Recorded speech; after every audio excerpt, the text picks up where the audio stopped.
I'm Eagles insider Dave Spadaro in our weekly one-on-one with head coach Doug Pederson, presented by Wawa. We're in Southern California getting ready for the Eagles and the Rams. And Coach, what are some of the challenges of having everybody in a remote location all the way across the country? Well, it's just keeping everybody in one spot, you know, and obviously here in LA, and guys get a chance to kind of experience the city a little bit and the surrounding area. But you know, the biggest thing is they got to understand, and it's my job to make sure they know that we have a game at the end of the week, and we got a rebound from the loss the other night. What are you sensing as far as the mental approach coming back from that loss? Guys are in a good spot. They understand that didn't put our best foot forward the other night, and left a lot of plays out on the football field, and ready to get back to work and erase that game. What did you take from the game? Kind of just the good and the not so good. Well, there were obviously some very good plays. You know, there were some great plays offensively, defensively in the game, and but then there were a lot of plays too that were left out there on the field, and some points on offense that we didn't capitalize on. And I thought overall the effort though was good, and you know, all of the preparation leading up to the game, and you know, credit Seahawks. It's a good football team. It's a loud place to play, obviously, and for us it was a good opportunity to go into a playoff type environment. What is Carson Wentz like after a loss? We haven't seen it very much this year, obviously.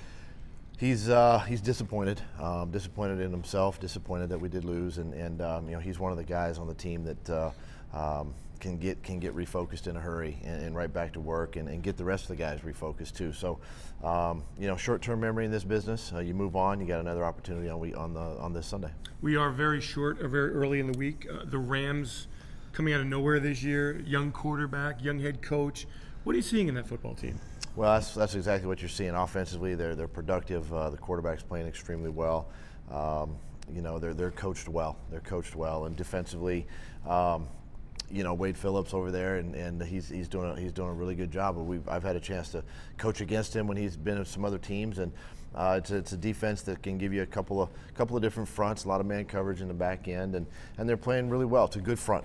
They got some great players, and you know, it's another good opportunity for us to go on the road, obviously, another playoff type environment against a playoff caliber team. There is no sense that this Rams team is kind of sneaking up on opponents? No. I mean, it's just like a lot like us. I mean, we're not sneaking up on anybody anymore either. So, you know, both teams are very good. I feel like both teams are well coached, and it should be a good game on Sunday. Thinking back to last year, pre-draft, Jared Goff, Carson Wentz, did you have high grades on both? We did. We had extremely high grades. You know, 1 and 2, obviously, and it kind of went back and forth. You know, all spring, and we were just so fortunate to be able to move up to number 2 to get Carson. I would imagine, Coach, after losing on Sunday, that next Sunday just cannot come fast enough.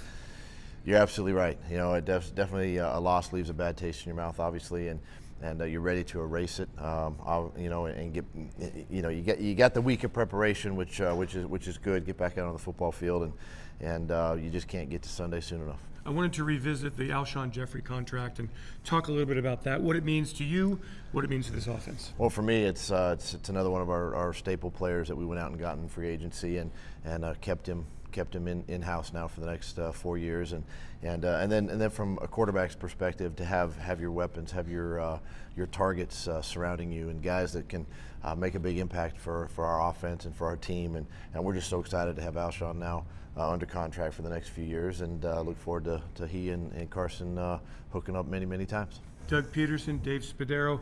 It's our weekly one-on-one presented by Wawa.